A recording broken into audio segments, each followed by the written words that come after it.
राम राज आए। राम को मानते हैं।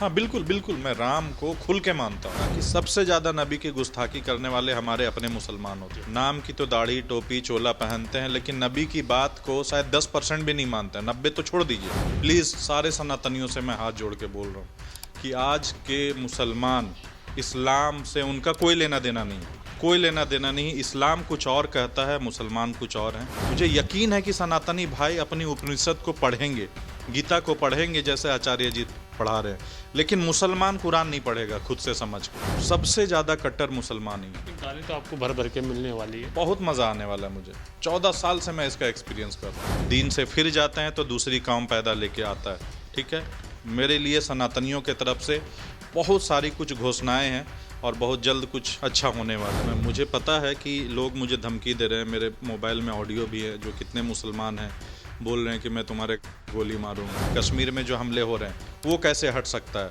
कट्टरता कैसे हट सकता है मुसलमानों से, वो सब चीज़ सारी चीज़ है मेरे पास। क्योंकि इस्लाम के खिलाफ जो भी सवाल उठाएगा सीधा सबसे पहले एक नारा आएगा, सरतन से जुदा, सरतन से जुदा। हाँ, तो मैं इस्लाम के खिलाफ नहीं लगा रहा हूँ ना, मैं मुसलमानों के खिलाफ लगा रहा हूँ। इसीलिए तो मैं चाहता हूँ कि वो फतवा भी जारी करें और मुसलमान ये देखें कि इस्लाम का नफ़रत सबसे ज़्यादा अपने धार्मिक लोग कर रहे हैं, ना कि कोई मोदी, ना कि कोई योगी, कोई दूसरा कर रहा है। काफिर का जो वर्ड है ना, अल्लाह ने उस वर्ड को अपने लिए भी इस्तेमाल किया है। जिनके पास किताब है और वही लोग इससे फैसले नहीं कर रहे हैं, तो काफिर तो वो हैं। तो काफिर तो मुसलमान है आज के डेट में। कट्टरता हमारा इस्लाम का भी नुकसान पहुंचा रहा और इस देश को तो बहुत ज़्यादा पहुंचा दी है। नमस्कार, मैं अनूप कुमार आप सभी का स्वागत करता हूं। आज हमारे साथ है शमशाद अंसारी जी हैं। इनका एक कागज़ डॉक्यूमेंट्स में देख रहा था इन्होंने रब, जिसको अल्लाह मानते हैं, जिसको मुस्लिम समाज से पूजा करता है, अर्चना करता है, उनकी इन्होंने फुल फॉर्म ही कहीं ना कहीं चेंज कर दी थी। इनका कहना है रब का आर का मतलब है राम राज, और ए का मतलब है इंसाफ, और बी का मतलब है भीमराज।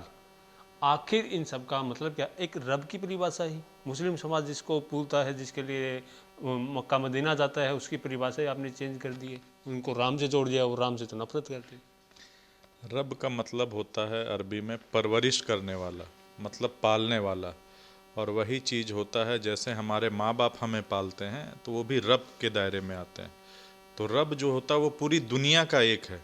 आज जो धर्म की राजनीति हो रही है, इसमें ये बताया गया है कि सबके रब अलग हैं। तो इसीलिए मैंने ये डाला है कि रब मतलब जो है एक मंच बनाया है। मतलब मंच वो नहीं है जिसमें सब लोग आएंगे। तो पहला, एक मुसलमान होने के नाते ये बहुत बड़ा बात बोल रहा हूँ और इसके पीछे कई सालों की मेहनत है मेरी और हिम्मत अब जुटाया हूँ कि राम राज आए। और राम राज मतलब होता है, अरबी में देखें तो सूरह यूसुफ में भी है, हुकूमत इलाहिया। आप राम को मानते हैं? हाँ बिल्कुल बिल्कुल, मैं राम को खुल के मानता हूँ। मुसलमान को बुरा लगे इसलिए बुरा लगेगा क्योंकि उन्होंने अपनी कुरान को नहीं पढ़ा है और मजाक बना दिया है। इसलिए मैं बता रहा हूँ कि जो भी मुसलमान मेरे से नफरत करेंगे इस इंटरव्यू में, सबसे पहले मेरे भाई कुरान को समझ के पढ़ो। मैं एक दाई हूँ, बस इतना काफ़ी है आपको बताने के लिए। लेकिन आप मुस्लिम समाज के जो धर्मगुरु हैं वो तो कहते हैं राम काल्पनिक है, राम है ही नहीं, फिर आप राम को मानते हैं उनके? हमारे धर्म का बेड़ा जो गर्क हुआ है ना, वो ऐसे लोगों के लिए हुआ है। हमारे जो उस्ताद हैं वहीदुद्दीन चतुर्वेदी, उनका व्यूज़ आप देखिएगा, इंटरव्यू था उनका न्यूज़ 18 में। वो खुद चारे वेद के पढ़े हुए हैं और उन्होंने खुद बताया है कि राम राज कैसे इंसाफ लेके आएगा और हुकूमत इलाहिया वही है। तो इसीलिए हमारे धर्म गुरुओं का ही देन है कि आज जो कट्टरता फैली है, धर्म गुरुओं का तो है ही, लेकिन हमारे अपने मुस्लिम समाज के नौजवान जो सिर्फ दौलत शोहरत और औरत के चक्कर में पड़ गए। अगर ये सब चीज़ के ना पीछे मकसद को समझते, कुरान जो है ना मकसद के लिए आया है, इस्लाम एक मकसद के लिए आया है। इसीलिए मैंने रब का जो ए है अदल इंसाफ, इस्लाम इंसाफ के लिए आया है, इसलिए मैंने उसको रब बनाया है। लेकिन आपकी ये सारी बातें सुनेंगे जब बड़े बड़े तो धर्मगुरु हैं, मौलाना हैं, मौलवी हैं, फतवा भी जारी कर देंगे आपके ऊपर। इसीलिए तो मैं चाहता हूँ कि वो फतवा भी जारी करें और मुसलमान ये देखें कि इस्लाम का नफ़रत सबसे ज़्यादा अपने धार्मिक लोग कर रहे हैं, ना कि कोई मोदी, ना कि कोई योगी, कोई दूसरा कर रहा। इस्लाम का नुकसान अपने ही लोगों से है। फिर से बोल रहा हूँ, फिर से एक बड़ी बात बोल रहा हूँ कि आज के मुसलमानों का इस्लाम अलग है और वो जो हमारे नबी लेके आए सल्लल्लाहु अलैहि वसल्लम, वो इस्लाम अलग है। मतलब फतवे से और तन से जुदा से मैं डर नहीं लगता, डर नहीं लगता। अब मैं क्योंकि इस्लाम के खिलाफ जो भी सवाल उठाएगा सीधा सबसे पहले एक नारा आएगा, सर तन से जुदा, सर तन से जुदा। हाँ, तो मैं इस्लाम के खिलाफ नहीं लगा रहा हूँ ना, मैं मुसलमानों के खिलाफ लगा रहा हूँ। खिलाफ इसलिए हूँ कि उन इस्लाम और धर्मगुरुओं के तो खिलाफ बता रहे हैं ना। धर्म गुरु जो भी हैं इसमें दो तरह के होते हैं, एक औलमाए हक होते हैं और एक औलमाए सू होते हैं। तो ये तो उठाएंगे ना, जिनका काम ही है मतलब धर्म को बेचना, तो वो तो उठाएंगे। तो अगर किसी ना किसी को तो हिम्मत करना पड़ेगा। इसलिए मैंने अपना नाम जो है ना जिल्लत रख लिया है, क्योंकि उनकी मैं काम आसान कर देता हूँ। धर्म गुरु हो चाहे हमारे कट्टर समाज के लोग हों जो दीन से बहुत दूर हैं, वो मुझे गाली देंगे तो तुम्हारी गाली की मुझे कोई फिक्र नहीं है। मुझे पता है मैं सबसे बड़ा कुत्ता हूँ, कमीना हूँ, सबसे बेकार इंसान हूँ, क्योंकि मैंने मकसद पाया है कुछ खो के। ठीक है, मैं दौलत औरत शोहरत को समझ गया था कुरान से, इसलिए अब मैं उस इंसाफ को कायम करने के लिए रब बना रहा हूँ। तुम्हारी गाली आपको मुबारक, जितना देना है दे लो। जो अभी कट्टरता फैला रहे हैं, जैसे कोई भी मुद्दा आता है छोटी छोटी बातों पे सर तन से जुदा, नबी की शान में गुस्ताखी माफ़ नहीं होगी, इस प्रकार की जो कट्टरता फैला रहे हैं, जो मौलाना बड़े बड़े मंचों से कहते हैं, धर्मांतरण की बात करते हैं, उनको क्या कहना चाहेंगे? सबसे पहले नबी की शान में गुस्ताखी ये एक अजीब टाइप का मतलब ना प्रोपगेंडा है, जो अपना दुकान चलाना चाह रहे हैं। आप अगर कुछ साथ दे मीडिया वाले, तो मैं बताऊंगा कि सबसे ज़्यादा नबी की गुस्ताखी करने वाले हमारे अपने मुसलमान होते हैं। नाम की तो दाढ़ी टोपी चोला पहनते हैं, लेकिन नबी की बात को शायद 10% भी नहीं मानते हैं। 90 तो छोड़ दीजिए, नबी ने जो हुक्म दिया है 10% भी नहीं मानते हैं। 95% लोग नमाज नहीं पढ़ते हैं। तो नबी की शान में ये गुस्ताखी नहीं है। और जिस नबी को भेजा गया कुरान को पूरी दुनिया में पहुंचाने के लिए, वही कौम, आप किसी से भी पूछिए, आप मीडिया वाले हैं ना, आप अगर लाख लोगों से पूछेंगे तो मतलब 99% लोग अपनी कुरान को समझ के नहीं पढ़ रहे हैं। तो ये बात तो खुद की है, लेकिन क्या है, उन्हें दुकान चलाना है तो चला ले। अभी आप की देख रहा था मैं, तो उसमें मदरसों का भी जिक्र किया गया है।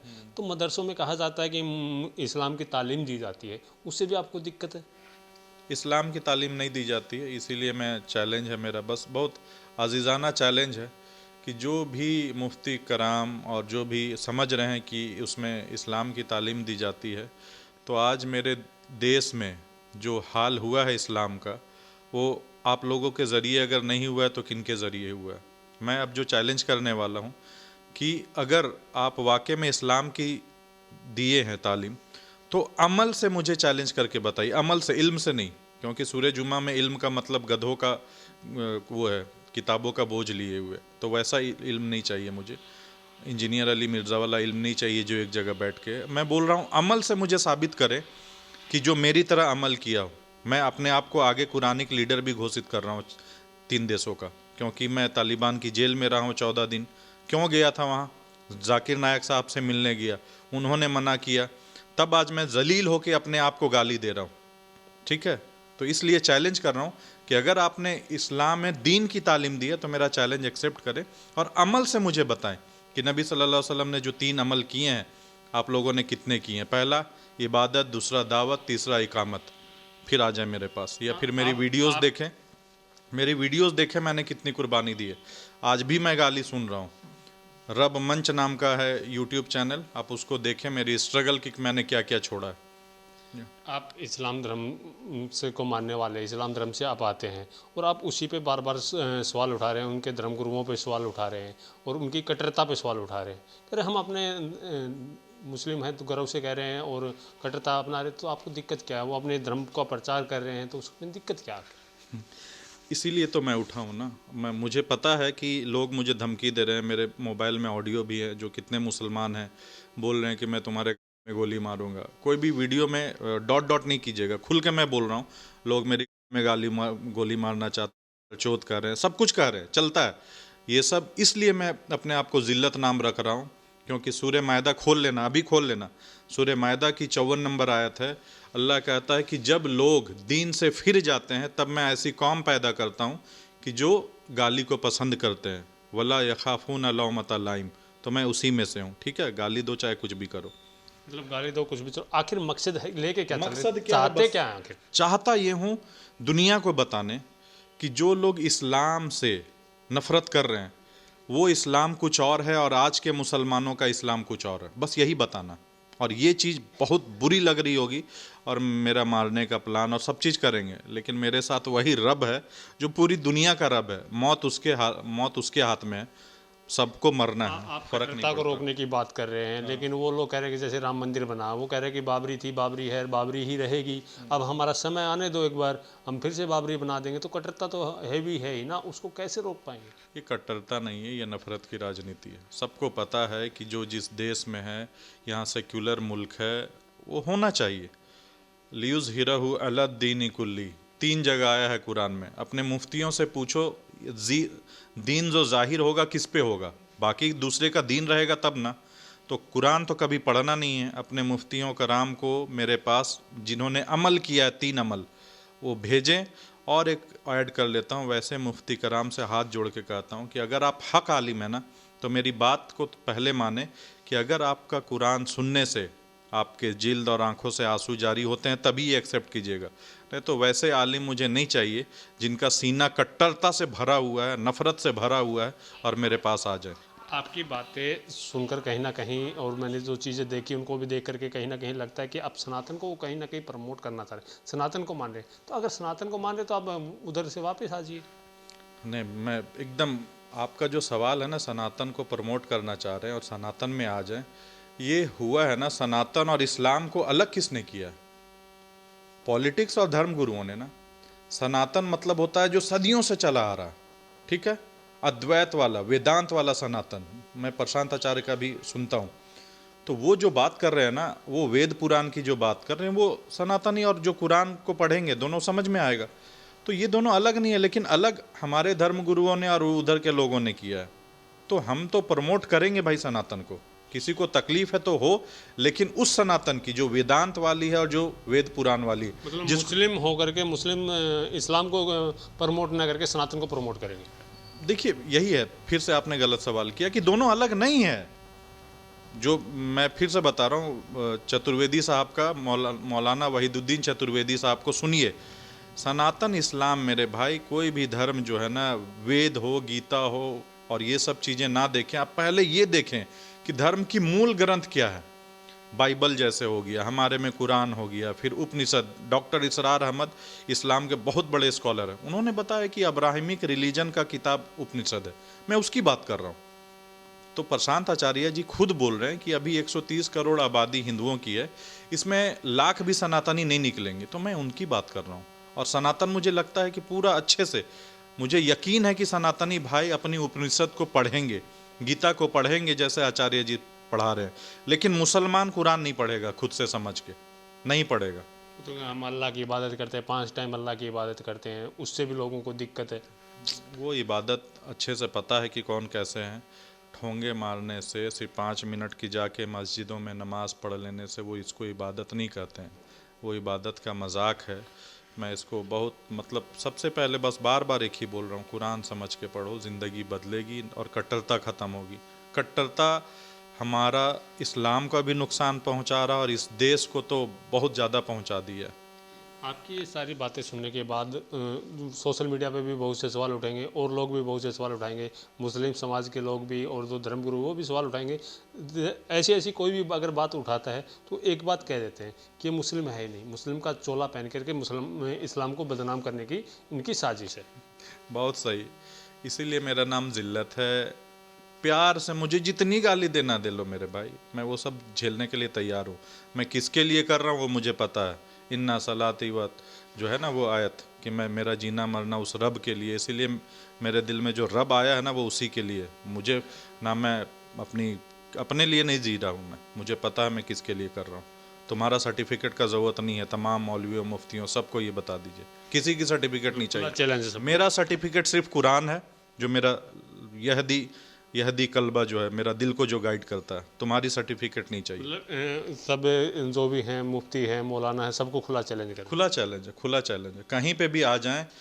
एक बस सिर्फ याद रखिएगा कि आपकी कुरान सुनने से आपके आंखों से जारी होते हैं तभी मेरा एक्सेप्ट कीजिएगा, नहीं तो बड़े बड़े सादा कोट कुर्ते पहन के मुझे नहीं चाहिए भाई। गुजारिश है, अगर आप हक आलिम हैं तो कुरान कहता है कि आलिम मतलब खशियत, ठीक है, और दूसरी चीज़ कि आंसू जारी होंगे, तो वो वैसे लोग आइएगा, ऐसे मत आइएगा। लेकिन कुछ लोग हैं, आप सनातन को प्रमोट करने की बात कर रहे हैं, आप सनातनियों को प्रमोट करने की बात कर रहे हैं, आप वैदिक शिक्षा की आप बात कर रहे हैं, लेकिन कुछ लोग हैं जो खड़े होकर बड़े मन से कहते हैं, राजनीतिक लोग हैं, पॉलिटिकल भी लोग हैं, उनमें खड़े होकर मंच पे कहते हैं कि 15 मिनट के लिए पुलिस हटा लो, पूरे सनातनियों को देख लेंगे। ये सब तो बातें ना, मैं क्या बोलूँ, बस इन्हीं के चलते मैं खड़ा हुआ हूँ कि इस्लाम अलग है, मुसलमान अलग है। प्लीज़ सारे सनातनियों से मैं हाथ जोड़ के बोल रहा हूँ कि आज के मुसलमान, इस्लाम से उनका कोई लेना देना नहीं, कोई लेना देना नहीं। इस्लाम कुछ और कहता है, मुसलमान कुछ और हैं। बस आप अपनी वेद और ये सब उपनिषद वगैरह पढ़ें, आप सबसे अच्छे इंसान बनेंगे, क्योंकि ऊपर वाला कुरान में कहता है कि जब लोग कौम दीन से फिर जाते हैं तो दूसरी कौम पैदा लेके आता है। ठीक है, मेरे लिए सनातनियों के तरफ से बहुत सारी कुछ घोषणाएं हैं और बहुत जल्द कुछ अच्छा होने वाला है क्या इस देश में। मेन क्या क्या है सनातनियों की तरफ से, क्या करना चाह रहे हैं सनातनियों के लिए? जैसे आपने क्लियर किया कि सनातन धर्म से धर्म परिवर्तन नहीं होना चाहिए इस्लाम में, लेकिन वो कहते हैं कि हम अपने धर्म का प्रचार करें, कोई अच्छा लगता है जिनको वो अपने आप आ रहे हैं, हम क्या करें इसमें? नहीं होना चाहिए, क्योंकि ला इकराहा फिद्दीन, ये इस्लाम नहीं कहता है कि मतलब ज़बरदस्ती कोई आए। ठीक है, और धर्म परिवर्तन के वजह से आज बहुत ज़्यादा पॉलिटिक्स हो रहा है। तो एज ए मैं कुरानिक लीडर अपने आप को बता रहा हूँ कि किसी भी सनातनी को किसी दूसरे धर्म में नहीं आना चाहिए। ठीक है, सबसे पहले आप अपनी वेदांत पढ़ें, किताबें पढ़ें, तो आपको खुद समझ में आ जाएगा, कोई ज़रूरत नहीं है। क्योंकि मेरे पास ऐसे ऐसे लोगों के कांटेक्ट हैं जो इस्लाम में तो आ गए हैं सनातनी, लेकिन वो इतने कट्टर बन गए हैं कि उससे अच्छा था तुम काफिर ही रहते। काफिर मतलब, अब मैं बता रहा हूँ, ये फिर से आ गया। काफिर का मतलब ही जो है ना, मौलाना साहिब ने गलत बताया। ठीक है, काफिर का जो वर्ड है ना, अल्लाह ने उस वर्ड को अपने लिए भी इस्तेमाल किया है। फिर से बता रहा हूँ, काफिर का वर्ड अल्लाह ने अपने लिए इस्तेमाल किया है। वहाँ पे बताया है कि अगर तुम अच्छे नेक कर्म करोगे तो मैं अगर उसका नाशुक्री करूँगा, मतलब काफिर का मतलब होता है नाशुक्री, ये चीज़ होता है। तो बहुत सारी चीज़ें हैं जो आखिरी सवाल है, काफिर का बात आई गई तो कुछ जगह पे सुनने को मिलता है कि काफिर का कहा जाता है कि इस्लाम में कि काफिर कहीं भी मिल जाओ, किसी भी हाल में मिल जाओ, जो बुत पूजा करता है, जो काफिर है, उसको वहीं उसी हाल में मार देना चाहिए या सर तन से जुदा कर देना चाहिए। ऐसा कुछ है भी या फिर कोई एक धारणा बना रखी है? ये तो मेरे लिए बहुत अच्छा सवाल है। इन्हीं सब सवालों का जो हिकमत मुझे मिला है ना, क्योंकि मैं 2 सालों से तो अपना सीईओ का इंडस्ट्री, स्टार्टअप वगैरह छोड़ के सिर्फ कुरान के लिए कुर्बानी दिया हूँ। तो जो भी कुरान के लिए कुर्बानी देता है उसको विजडम मिलता है। ये सब चीज़ें तो मेरे पास इतनी सारी है कि सनातनियों के दिल खुश हो जाएंगे। बस सिर्फ खुला दिल से सोचें। हमारे तो दिल खोल के एक बार ये बता भी दीजिए ना कि जो ये सवाल उठता है कि काफिर का मतलब वाला कि जिस भी हालत में आज के डेट में वो मुसलमानों पे फिट हो रहा है। इनको कहीं पे भी कत्लेआम करो, माफ़ कीजिएगा। आज के डेट में अगर आयत बता देता हूँ, सूरह मायदा की 44, 45, 46, 47 पढ़ी है, वलम यहकुम बिमा अंज़लल्लाहु फउलाइका हुमुल काफिरून। जिनके पास किताब है और वही लोग इससे फैसले नहीं कर रहे हैं, तो काफिर तो वो हैं। तो काफिर तो मुसलमान है आज के डेट में। काफिर मुसलमान है कोई नहीं। काफिर उसको कहा जाता है जिसको कुछ वेदांत मिला हो, कुरान मिला हो, और वो बोले कि नहीं हम किसी रब को नहीं मानते, या नास्तिक हो गया। ठीक है, लेकिन काफिर, सबसे बड़ा काफिर तो मुसलमान है जिसके पास सब चीज़ है, लेकिन उसके बावजूद वो किसको फॉलो कर रहे हैं? अपने मन की ख्वाहिशात को, बीवी, बच्चे, दौलत, शोहरत, मतलब मटेरियल वर्ल्ड में घुसे हुए हैं। इसीलिए मैं आगे अपने आप को मेंटल, मुझे मेंटल कह लो तो थोड़ा और अच्छा होगा तुम्हारे लिए, जितना गाली देना हो। मैं मेंटल हूँ, क्योंकि हमारे सहाबा ने, नबी सल्लल्लाहु अलैहि वसल्लम ने, सबने बताया है कि जब तक मेंटल नहीं बनोगे, मटेरियलिस्टिक वर्ल्ड से ऊपर नहीं उठोगे, तब तक इस्लाम के लिए नहीं जी सकते हो, नहीं कुछ कर सकते हो। देश में या किसी भी जगह पे शांति नहीं आ सकती है। आपसे आखिरी में यही है, आखिर आप करना क्या चाहते क्या हम? करना ये चाहते हैं कि बस देश में शांति हो और अशांतियों के जो भी जिम्मेदार हो, चाहे धर्म की राजनीति हो, धर्म की राजनीति को कट्टरता से नहीं, शुद्धता से पालन किया जाए। मैं बस वही चाहता हूँ। और जो हमारे अपने मुसलमानों में जो कट्टरता आ गई है, अपने मुसलमान सबसे ज़्यादा कट्टर है। फिर से मैं बता रहा हूँ, फिर से बुरा लग रहा होगा और गाली दो मुझे, सबसे ज़्यादा कट्टर मुसलमान ही है। गाली तो आपको भर भर के मिलने वाली है। बहुत मज़ा आने वाला है मुझे। 14 साल से मैं इसका एक्सपीरियंस कर रहा हूँ। बहुत मज़ा आने वाला है मेरे भाई। एक एक गाली का जो 14 साल से आप ये चीज़ एक्सपीरियंस कर रहे गाली। आज तक कोई फतवा भी जारी हुआ है? जैसे मौलाना साहब फतवा जारी करते थे, जैसे कि मुस्लिम बेटी थी यूपी की जिसने कि भोलेनाथ पे गाना गाया था, तो उसको मारने के लिए फतवा जारी कर दिया गया था। तो ऐसे कोई फतवे भी आए? नहीं, अभी तक मैं मीडिया में नहीं आया हूँ, अभी तक मुझे ये सब चीज़ का शौक़ नहीं था, लेकिन बस कुछ चीज़ें अब मुझे पता चला है कि अब कुछ करना पड़ेगा, क्योंकि इस्लाम के लिए कुर्बानी दिया हूँ। और जो चीज़ें मेरे पास आ गई है सब चीज़ का, कि कैसे आतंकवाद हटेगा 3 महीने के अंदर, जो है ना कश्मीर में जो हमले हो रहे हैं वो कैसे हट सकता है, कट्टरता कैसे हट सकता है मुसलमानों से, वो सब चीज़ सारी चीज़ है मेरे पास। तो बस अब वो सब धीरे धीरे बताऊंगा।